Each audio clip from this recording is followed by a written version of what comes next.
ვაგრძელებ ჩვენს გადაცემას და გთავაზობთ BMG-სა და გაეროს გლობალური შეთანხმების საქართველოს ქსელის უკვე ერთობლივ ტრადიციულ რუბრიკას, რომელიც ეთმობა ბიზნესის როლს მდგრადი განვითარების პროცესში. დღეს ჩვენი სტუდიიდან მოვიკითხავთ როგორ აყალიბებს ბიზნესი მთლიანად კერძო სექტორი კორპორაციული პასუხისმგებლობის თემას. და საერთოდ რა პროგრესი ფიქრსირდება მდგრადობის მიმართულებით. გაეროს გლობალური შეთანხმება მინდა კიდევ ერთხელ იცოდეთ, რომ მსოფლიოში ერთ-ერთი ყველაზე დიდ კორპორაციულ ინიციატივას ეფუძნება და საქართველოს ქსელთან ერთად BMG-ს პარტნიორობის მიზანია სწორედ ფართო აუდიტორიას და საზოგადოებას გავაცნოთ კერძო სექტორის ინოვაციური გადაწყვეტილებები, როგორც ეკონომიკური ზრდის, ასევე გარემოს დაცვის, სოციალური პასუხისმგებლობის მიმართულებით. სულ რამდენიმე წამი და სალომე ზურაბიშვილთან ვიწყებთ საუბარს. იგი სტუმრობს საქმიან დილას, გაეროს გლობალური შეთანხმების საქართველოს ქსელის აღმასრულებელი დირექტორი. დილამშვიდობის. დილამშვიდობის გიორგი, დიდი მადლობა ამ ფორმატისთვის. ცოტა შევცვალეთ დღეს, რადგანაც ვფიქრობ, რომ მნიშვნელოვანია, რომ მოვყვეთ გაეროს გლობალური შეთანხმების აქტივობებზე მიღწევზე რჩევა ჯამოთ წელი საინტერესოდ და ასევე ვისაუბროთ სამომავლო გეგმებზე, იმიტომ რომ ნამდვილად ძალიან ბევრი საინტერესო გეგმა გვაქვს ბიზნეს სექტორისთვის საქართველოში. პირველ რიგში გეგმებიდან და დღის ესრიგიდან გამომდინარე, თვლით თუ არა, რომ ის მთავარი მისია, რითაც გლობალ კომპაქტი იყო წარმოდგენილი და გაეროს გლობალურმა ქსელმა საქართველოში განავრცოს თავისი საქმიანობა, ეს მისია შედგა, მე არ ვამბობ შესრულებულს, ის მუდმივად საოპერაციო შესრულების რეჟიმშია, მაგრამ რამდენად გათავისებულია ეს მისია თქვენი არაჩვეულებრივი გუნდის მიღმა იმ საზოგადოების მიერ, რომელთათვის მნიშვნელოვანი გახდა ისეთი ტერმინოლოგია და უკვე მათგან გამომდინარე შინაარსი, როგორიც არის კორპორაციული პასუხისმგებლობა, როგორიც არის მდგრადი განვითარება. რამდენად თვლით, რომ ჩვენ შევძელით ყველამ ერთად თქვენი, ასე ვთქვათ, ლიდერობით, რომ ეს ყველაფერი დამკვიდრებულიყო ჩვენს ყოველდღიურობაში.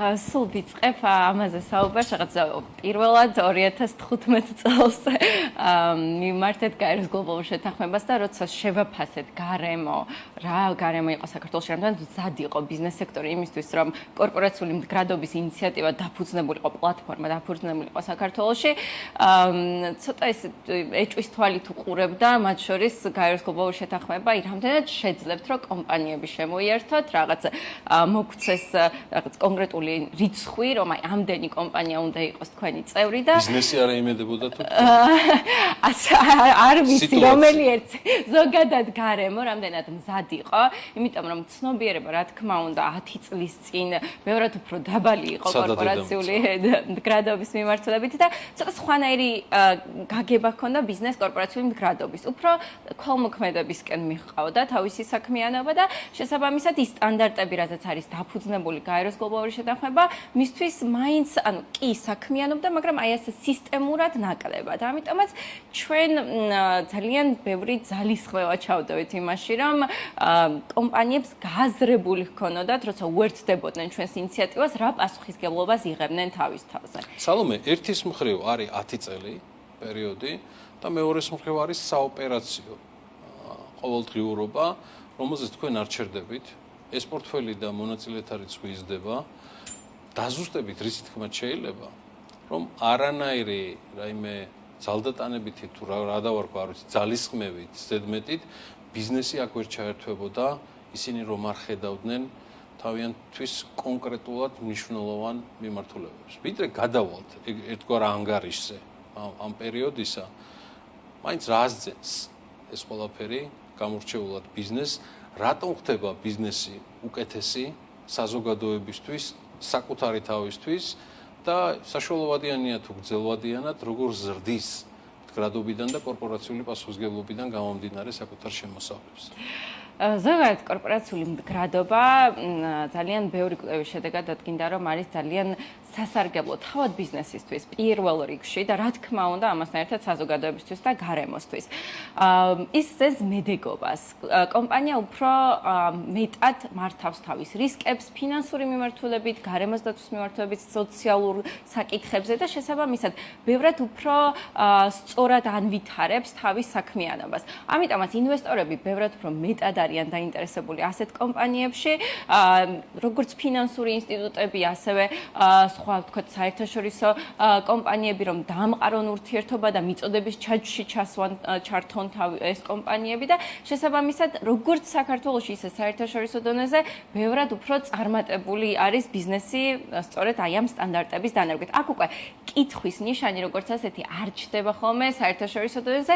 ვფიქრობ, რომ უკვე მივედით იმ წერტილამდე საქართველოში, რომ საქართველოში უკვე კითხვის ნიშანი იმასთან დაკავშირებით, თუ რატომ უნდა გქონდეს გამართული სისტემები კომპანიის შიგნით, რატომ უნდა დაიცვა შენი თანამშრომლების შრომის უფლებები, რატომ უნდა გქონდეს სისტემები, რომლებიც პრევენციას მოახდენს კორუფციის შენს კომპანიაში და ასე შემდეგ. ამაზე უკვე კითხვის ნიშანი ნაკლებად არის ჩვენ საზოგადოებაში. უბრალოდ კითხვის ნიშანია თუ როგორ გავაკეთო ეს ყველაფერი. და გაეროს გლობალური შეთანხმება სწორედ ამას თავაზობს კომპანიებს, რომ მივცეთ კონკრეტული მექანიზმები, ინსტრუმენტები, ინსტრუქციები, რომ მარტივად დანერგონ ეს სტანდარტები თავიანთ საქმიანობაში. და ამისთვის ჩვენ რა თქმა უნდა ძალიან ბევრი მიმართულებით და ბევრი სხვადასხვა ფორმატის აქტივობა გვაქვს მათთვის. და ამასთან ერთად ყველა ამ აქტივობების ერთის სრულ ჩამოთვლით მინდა ერთგვარი რაპორტინგი იქნება 10 წლის თავზე ან ბოლო საოპერაციო წლისა, როგორც ჩათვლით საჭიროდ, გავხსნათ იმავდროულად საუბარი დღეს უკვე რამდენი კომპანიაა ჩართული, ზუსტად აი ესეთი როგორ დავარქვა, სკეპტიკური ალბათ დამოკიდებულება, რომელიც ჯერ კიდევ 2015 წელს იყო, რაც აბსოლუტურად გასაგებია, თემა იყო ახალი, ბიზნესისთვის უცხო. ბიზნესი არ არის გამჭვირვალე და რაც გრძელვადიან მიზნებზე ორიენტირებული იმ დროისთვის, იშვიათი გამონაკლისის გარდა, დღეს ეს სიტუაცია შეიცვალა. რამდენი კომპანიაა უკვე, რომელზეც პირადად თქვენ, როგორც საქართველოში ამ ქსელის ხელმძღვანელს, შეგიძლიათ თქვათ, რომ ისინი არიან ყარად ჩართულები და რა შედეგები მივიღეთ ამ ხნის განმავლობაში, რას გამოყოფთით? დღეს ასეთი აქტიური წევრი, რომელიც ფიქსირდება ბაზაში, საერთაშორისო ბაზაში არის 151. 5 წევრი არის, რომელმაც გაიარა რეგისტრაცია, თუმცა რა თქმა უნდა სათავის მხრიდან ხდება შემოწმება ამ კომპანიების და შემდეგ უკვე დადასტურება. გვაქვს ხოლმე შემთხვევები, რომ რამდენიმე თვეზეც იწელება ეს შემოწმების პროცესი, ამიტომაც ასე სწრაფად გაწევრიანება ხშირ შემთხვევაში არ გამოგვდის ხოლმე კომპანიების. თუმცა ეს კარგიც არის, იმიტომ რომ კომპანიებს შემდეგ უფრო მეტად აქვთ გააზრებული ის პასუხისმგებლობა, რა პასუხისმგებლობასაც თავის თავზე იღებენ.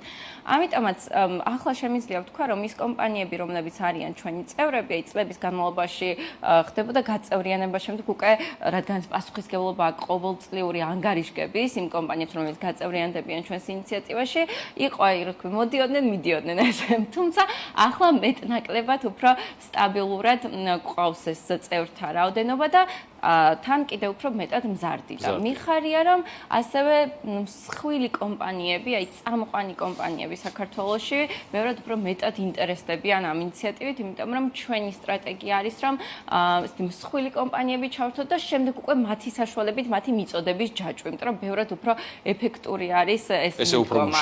ასე უფრო უფრო სწრაფად ხდება იმ თქვათ მიზნის მიღწევა, გვინდა რომ როცა 2000 წელს დაფუძნდა ეს ინიციატივა, უფრო ადამიანური სახე მივცეთო მსოფლიო ბაზარსო და შესაბამისად რაც უფრო მეტად გავლენა საზოგადოებაზე და ეს გავლენა შეიძლება იყოს მსხვილი კომპანიების საშუალებით, რომლებიც მუშაობენ თავის მიწოდების ჯაჭვთან, კონტრაქტორებთან და ასე შემდეგ. შესაბამისად ეს გავლენა რაღაც ერთ კომპანიასთან მუშაობით ბევრად უფრო მეტი არის და გვინდა რომ აი სწორედ ამ მიმართულებით წავიდეთ, როგორც საერთაშორისო დონეზე, ისე საქართველოში. თუმცა რა თქმა უნდა ეს არის ძალიან ინკლუზიური ინიციატივა, ყველა ზომის კომპანიას აერთიანებს, მცირე და საშუალო ზომის კომპანიებსაც და გვაქვს შესაბამისი პროგრამები ყველა სექტორისთვის და ზომის კომპანიისთვის, როგორც ასეთი. კი, ორადორი სექტორი არის, რომელსაც არ შეუძლია ჩართვა, ეს არის თამბაქოს ბიზნესი და ეს არის იარაღის მწარმოებელი კომპანიები, ვისაც არ შეუძლია ამ ინიციატივის ჩართვა. ამ შემთხვევაში ყველასთვის ღია არის და ძალიან მნიშვნელოვანი არის ეს ფაქტი, რომ ყველასთვის ღია არის. ჩვენ გვინდა რომ მაქსიმალურად შევამციროთ უარყოფითი გავლენა ბიზნეს სექტორის გარემოზე საზოგადოებაზე, შესაბამისად გვინდა რომ ვემუშაოთ იმ კომპანიებს, რომლებსაც თქვათ მათ შორის გარემოზე დღესდღეობით აქვთ გავლენა უარყოფითი იქნება თუ დადებითი არ აქვს მნიშვნელობა, დავეხმაროთ რომ გავზარდოთ დადებითი გავლენა და შევამციროთ უარყოფითი გავლენა მათი საქმიანობიდან. რო წარმოვიდგინოთ, რომ დაახლოებით 1 წელიწადში ან წელიწად ნახევარში ვხვდებით ჩვენ და გვაქვს სამუდამგვარი საუბარი ამავე სტუდიაში. რას დაისახავდით მიზნად და მაგალითად 2026 წელს იმ გეგმებიდან გამომდინარე, რაც უკვე თქვენ და აღმასრულებელ გუნდს მთლიანობაში გაქვთ დასახული, ჩათვლიდით, რომ შემდგომი პერიოდი იყო წარმატებული. რა ზრდას უსახავთ საკუთარ თავს და ყველა იმ თქვენ წევრს და stakeholders, რომელიც ჩართულია ამ ინიციატივაში. მე ვიტყოდი, რომ კორპორაციული მდგრადობის განვითარებისთვის ძალიან მნიშვნელოვანია, რომ არსებობდეს ხელშემწყობი გარემო, ზოგადად როგორც ქვეყანაში, ისე მსოფლიოში. და ეს გარემო წლების განმავლობაში ვითარდებოდა ჩვენს ქვეყანაშიც. ასოცირების შეთანხმება ძალიან მნიშვნელოვნად ხელს უწყობს ამ ყველაფერს, რადგან ის სტანდარტები, რაც არის მოთხოვნილი ასოცირების შეთანხმების ფარგლებში, ხელს უწყობს ბიზნესის განვითარებას და მე ვფიქრობ, რომ სწორედ ამ პროცესების გაგრძელება, კიდევ უფრო მეტად გააქტიურება და იმ სტანდარტების შესაბამისობა ბიზნეს სექტორის, რა სტანდარტებსაც ვთქვათ, ასოცირების შეთანხმებით ითხოვს და ჩვენს გვაქვს აღებული ეს ვალდებულება, ეს ნამდვილად უნდა შესრულდეს და უნდა გაგრძელდეს ამაზე მუშაობა. მე ვფიქრობ, რომ ბიზნეს სექტორს გააზრებული აქვს, რატომ არის მნიშვნელოვანი ეს სტანდარტები და ეს მხოლოდ იმიტომ კი არა, რომ მაგალითად ევროკავშირში დირექტივები არსებობს და მაგიტომ უნდა დავიცვათ ეს სტანდარტები. არა, იმიტომ რომ ეს სტანდარტები პირველ რიგში თვითონ კომპანიებისთვის არის კარგი და მნიშვნელოვანი და ამ ჭრილში რომ ვუყურებ, ვფიქრობ, რომ ერთ წელიწადში ბიზნეს სექტორის ლიდერობა კიდევ უფრო გამოიკვეთება ამ მიმართულებით და შესაბამისად სწორედ ამას მოველი შემდეგი 2026 წელს. და ამ პროცესში რა თქმა უნდა ძალიან მნიშვნელოვანია ჩვენი პარტნიორების მხარდაჭერა. ჩვენ მხარდამჭერი არის შვედეთის მთავრობა, ძალიან აქტიურად 2018 წლიდან მხარს უჭერს ჩვენ საქმიანობას და ყოველთვის ამაზე ვამახვილებ ხოლმე ყურადღებას. ჩვენი საერთაშორისო პარტნიორები, საერთაშორისო საფინანსო ინსტიტუტები, დონორები, ისინი ჩვენი პირადი გამოცდილებიდან ჩვენ ვართ გაეროს ინიციატივა, საქმიანობთ მათი მხარდაჭერი და ყოველთვის არის ხოლმე ის საკითხი, რომ გვეკითხებიან, რა არის ის, რაც ჭირდება დღეს ბიზნესს? რა არის ის, რაც ჭირდება დღეს საზოგადოებას? რაში შეგვიძლია რომ ხარი დაგიჭიროთ?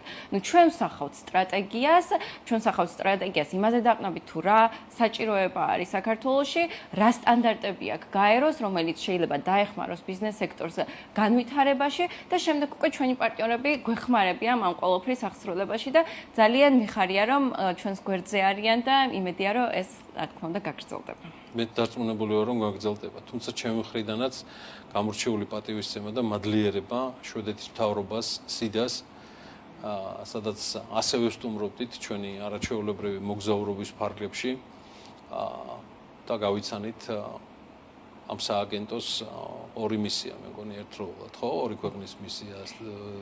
თვითონ სათავეში კი ვიყავით და მათ საქმიანობას ნამდვილად ძალიან საინტერესო იყო, თან გვესაუბრებოდნენ იმაზე, რომ იმდენად მოეწონათ ის ფორმატი, რა ფორმატითაც მუშაობდით საქართველოში, რომ შემდეგ უკვე სხვა ქვეყნებშიც დაახლოებით, თქვათ, რეკომენდაციების სახით გაუწიეს ხო?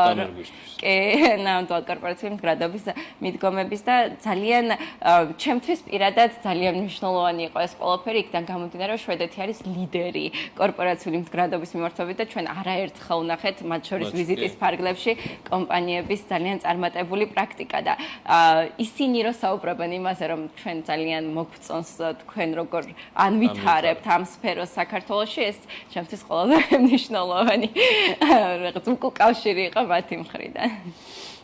ძალიან ხშირად იხილავთ კიდევ ძალიან ბევრ საინტერესო ისტორიას, რჩევებს, რეკომენდაციებს იმ სისტემების შესახებ, რასაც გაეროს გლობალური ქსელი საქართველოში ამკვიდრებს და მადლობა ამისთვის, სალომე ზურაბიშვილს, მადლობა მის გუნდს, გაეროს გლობალური შეთანხმების საქართველოს ქსელის აღმასრულებელ გუნდს და მათ საუკეთესო მოკითხვები იმ სტუდიიდან. დიდი მადლობა მინდა გადაგიხადოთ თქვენ, იმიტომ რომ ისეთი წარმატებული და ძალიან ისეთი ნაყოფიერი თანამშრომლობა ქონდა და დარწმუნებული ვარ, რომ კიდე გაგრძელდება და ბევრი საინტერესო გეგმებით.